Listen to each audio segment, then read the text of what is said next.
Hello guys, আসসালামু আলাইকুম। কেমন আছেন সবাই? আশা করি ভালো আছেন। লঞ্চের আরেকটি ভিডিওতে আপনাদের সবাইকে স্বাগতম।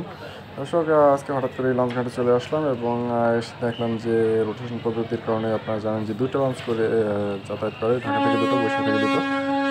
তার পরিপ্রেক্ষিতে আজকে কিন্তু বরিশাল থেকে শুভরাজ 9 এবং পার্বত 12 দুটি লঞ্চ যাচ্ছে। এর মধ্যেই কিন্তু শুভরাজ 9 ছেড়ে দিয়েছে। যাত্রী কিন্তু মোটামুটি ভালোই। আমার একটা ফ্রেন্ড আজকে ঢাকা যাচ্ছে, এর পরিপ্রেক্ষিতে আজকে টিকিট কাউন্টারে গেলাম, দেখতে পেলাম যে সিঙ্গেল কেবিন কিন্তু শুভরাজ 9 সবই বুকিং হয়ে গেছে এবং দেখে মোটামুটি ভালো জায়গা যাত্রী ছিল। আপনারা দেখতে পাইনি সময় একটু হবে। আজকের টিকিট ভাড়া কিন্তু 300 টাকা করে এবং কেবিনের ভাড়া হচ্ছে সিঙ্গেল কেবিন যত আগেটাই আছে, একটু কম হতে বা রাখতে পারে প্রকারভেদ। এবং শুভরাজ 9 কিন্তু আগে চেয়ারের ভাড়া ছিল 5 টাকা, সেটা এখন 4 টাকা করছে। এটাই আমি পরিবর্তন করতে পারছি।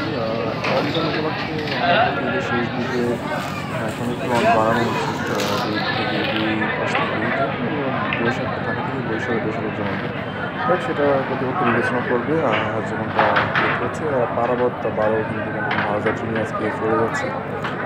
দর্শক, আজকের ঘাটের এই ছিল আপডেট এবং পরবর্তী সকল আপডেট পেতে আমার চ্যানেলের সাথেই থাকুন এবং আমার চ্যানেল যারা নতুন আছে তারা অবশ্যই আমার চ্যানেলটি সাবস্ক্রাইব করবেন এবং পাশে থাকবেন, লাইক করবেন, শেয়ার করবেন এবং আপনারা কমেন্ট করে জানাবেন কী ধরনের ভিডিও আপনারা চান। সো আজকে এই পর্যন্তই। দর্শক, আরেকটা বিষয়, আজকের আকাশের চারটা কিন্তু অনেক সুন্দর, আপনারা দেখতে পেতেছেন, জানি না কতটা ভালো দেখতে পাচ্ছি। সো গাইস, আজ এই পর্যন্তই। ভালো থাকবেন, সুস্থ থাকবেন।